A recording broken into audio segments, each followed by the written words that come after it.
ओ उस दिन की बात है जिस दिन ब्लैक शैडो और काल राक्षस में टक्कर हुई थी। उस दिन ब्लैक शैडो ने अपने तरफ से पूरा जोर लगाया था, पर कुछ कारण से वो हार गई थी और उसे उसकी शक्तियां गंवानी पड़ी थी। आखिर कुछ भी हो जाए, मैं मेरी सारी शक्तियां काल राक्षस से वापस लेकर ही रहूंगी। आखिर सच्चाई की ही जीत होती है।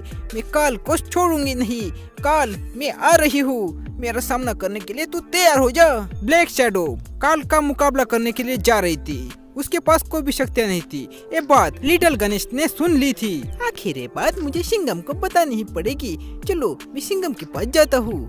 गणेश वहाँ से गायब हो जाता है और दूसरी तरफ सिंघम अपने घर में बैठ करके लड्डू के साथ कुछ बातें कर रहा था। वैसे लिटिल सिंघम भाई, आपने तो उसकी बहुत अच्छी धुलाई की है। मैं तो आपका बहुत अच्छा फैन हूँ।